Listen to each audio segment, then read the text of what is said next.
సామర్లకోటలో Vasavi clubs international ఆధ్వర్యంలో శుక్రవారం Vasavi Padmashri mega show కార్యక్రమం ఘనంగా జరిగింది. జిల్లా governor Manepalli Bangaraju, vice governor రత్నకుమారిల అధ్యక్షతన జరిగిన ఈ వేడుకల్లో ముఖ్య అతిథిగా పెద్దాపురం ఎమ్మెల్యే నిమ్మకాయల చినరాజప్ప పాల్గొన్నారు. ఈ సందర్భంగా ఎమ్మెల్యే రాజప్ప మాట్లాడుతూ సమాజాభివృద్ధికి ప్రతి ఒక్కరూ కృషి చేయాలని కోరారు. ఈ కార్యక్రమంలో వాసవి మహిళల నేతలు తదితరులు పాల్గొన్నారు. ఒక గ్రామీణ వాతావరణంలో ఈ రెండు పట్టణాలు ఉన్నాయి. గ్రామీణ వాతావరణం కాకుండా ఇలా పట్టణ వాతావరణం తీసుకురావాలి. ఇవాళ అందరూ కూడా హ్యాపీగా ఉండాలన్న ఆలోచనతో ఇవాళ మొత్తం రోడ్డు కానీ, డబుల్ రోడ్డు కానీ, సెంట్రల్ లైటింగ్ కానీ, పార్కులు కానీ, ఇవాళ అనేక ఇవాళ జిమ్ములు కానీ ఇవాళ మనం ఏర్పాటు చేసి ఒక మంచి వాతావరణం తీసుకురావడం, భవిష్యత్తులో కూడా ఇంకా అనేక కార్యక్రమాలు చేస్తే ఇంకా బాగుంటుంది కూడా.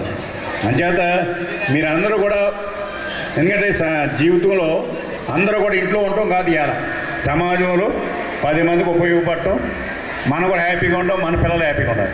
ఎందుకంటే ఇవాళ ఎవరైతే ఇక్కడ మంచి వాతావరణం లేదో అంతే అందరూ కూడా బయటికి పోదారని ఆలోచనతో టౌన్కి పోదారు, హైదరాబాద్ పోదారు, కాకినాడ పోదారు, విజయవాడ పోదారని ఆలోచనలోకి వస్తున్నారు.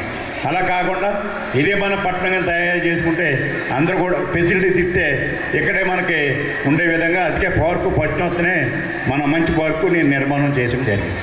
రోడ్లు డెవలప్ చేసి అన్నీ చేసి భూమి వాల్యూలు కూడా బాగా పెరిగినాయి కూడా.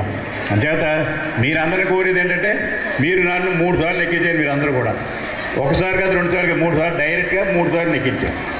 అంచేత నేను ఎప్పుడు కూడా మీకు రుణపడి ఉన్నాను. అలాగే ఈ పట్టణాల్లో కూడా సేవ చేసే భాగ్యం నాకు కలిగింది.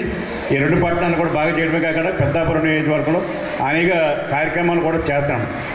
అన్ని కార్యక్రమాలు చేసినా ఒక మంచి కార్యక్రమం మళ్ళీ తలపెట్టినప్పుడు మీ ఇంటర్నేషనల్ గవర్నర్ గారు ఎలాగా 100 కోట్లతో ఎలా కార్యక్రమాలు చేయాలో నేను కూడా అలాగే తలపెట్టి ఎలా ఆరోగ్యాన్ని ప్రాధాన్యత ఇచ్చి వేళ డైరెక్ట్గా పైప్ లైన్ తోటి మంచినీళ్ళు తీసుకొస్తున్నాను. ఇదివరకు కూడా కాలువలో మురికి కాలువలతో వేళ వస్తే ఒక పెద్ద ప్రాజెక్ట్ తీసుకున్నాను. ఆ ప్రాజెక్టు 900 కోట్ల రూపాయలు అవుతుంది. ఏలేరు నుంచి నీరు డైరెక్ట్గా పెద్దాపురం సామర్లకోటకు వస్తుంది.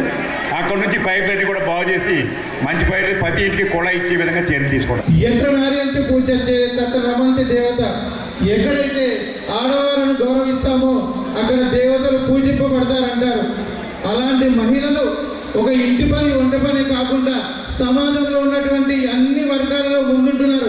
ఒక కౌన్సిలర్ స్థాయి నుంచి రాష్ట్రపతి స్థాయి వరకు అన్ని రంగాల్లో కూడా ఈ వనితా సోదరులు ఉన్నారని చెప్పని సందర్భంగా తెలియజేస్తా ఉన్నాను. నిజంగా వనితా సోదరులు చాలా మంది ఏం చెప్తారండి, వనితలంటే ఆదిశక్తి, పరాశక్తి అని చెప్తా ఉంటారు. కానీ మీ అందరికంటే నాకు ఇంకొకటి ఏంటంటే మేధాశక్తి కూడా మరి మగవాళ్ళ కంటే వనితలకే ఎక్కువ ఉంటుందని చెప్పని సందర్భంగా తెలియజేస్తా ఉన్నాను.